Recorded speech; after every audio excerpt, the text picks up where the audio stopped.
Today we're going to talk about three subjects. What is the Sesquivue Trust? What it means to be lost at sea? And the language fraud. Okay, now the Sesquivue Trust was set up for people that were lost at sea, and it's in maritime. What does that mean? Well, if somebody is lost at sea for more than 7 years, they're essentially declared as bankrupt, and their estate immediately goes into probate, and trustees appointed to oversee that lost at sea, that person lost at sea. The way that you come out of being lost at sea is that you have to be a live-life claimant, which essentially means that two people have to witness that you are no longer lost at sea or dead at sea, and then of course your estate will be given back to you. Because the people that have created this mechanism really used it to capture your sweat equity, or in maritime law it's called capturing your soul, S-O-L-E, and you can look it up under corporate soul. They don't really want to give it back to you because they want to live on your sweat equity. So that's one. So what does it mean to be lost at sea? So I'll come on to this document that I sometimes make reference to, which sells the Squamish people into being debtors, or permanently named debtors, which is another word for slavery. And they use a mechanism in maritime known as, in this case, captured baptized souls lost at sea. Well, they're baptized, so it's Vatican, and they're captured because they're lost at sea. Nobody stopped and corrected their format of writing in maritime when a person is dead, which is to simply take my name, for example. This means full colon, and that in language terms means for the mark and a full stop. What they do is they write that in all capitals, which is also a maritime expression. I know those people in there in strawman land will be thinking just in strawman, but that's also a way of writing things when you're aboard a vessel. Okay, nom de guerre, or in all caps. So because nobody stopped and corrected their name being in all capitals, i.e. take it back out of all capitals into upper and lower case, you're presumed and assumed to be lost at sea. So that type of document proves the existence of what that maritime expression is, and how they're capturing souls as being baptized lost at sea, because they're baptized by the Vatican.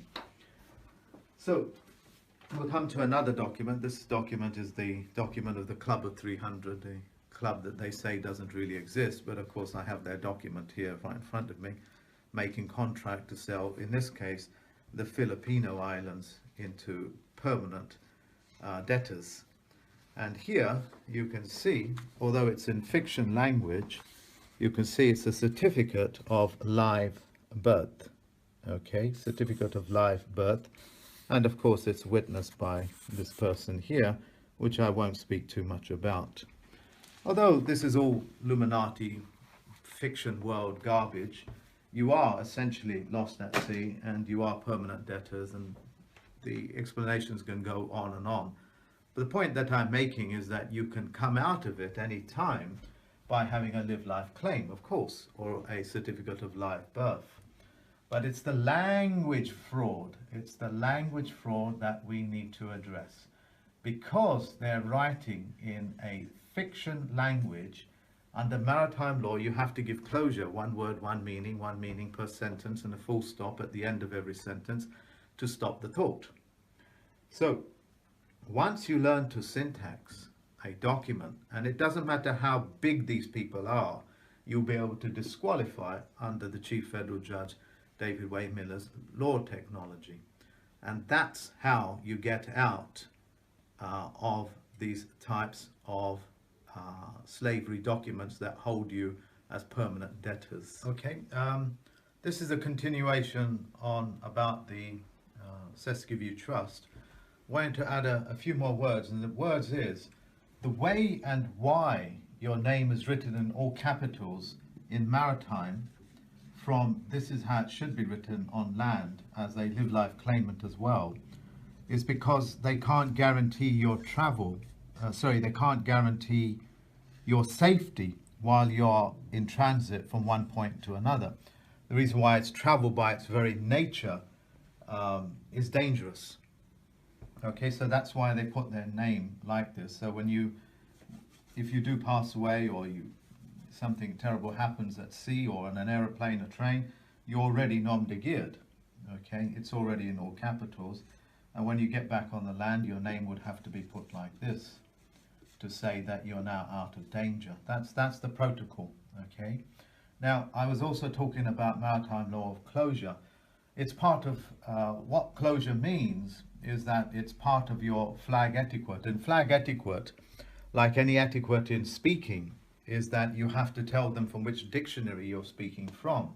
If you don't tell them which dictionary, then of course you don't know which dictionary they're speaking from or what language they're speaking. Even though the words may sound like English, it's the assumption, it is that it offers one word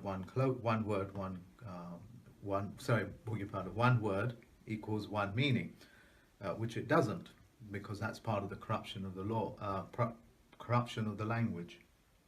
So if they don't tell you what the closure is with the flag protocols, as well as what the meaning of a particular word is, or what your charter is, they're already in violation of maritime law.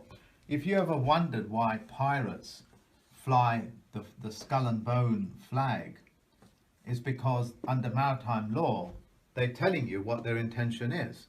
As long as they tell you what their intention is and following law, flag protocol, they're not actually breaking any laws, and they are operating as private pirateers in maritime, or be in sea jurisdiction. So those are some of the things that you guys have to take into consideration when you're dealing with documents, as well as the Sesquivu Trust and the rest of it. Okay. As for the rest of it, I will upload videos explaining more and more of how this works as we go along. Okay, thank you very much.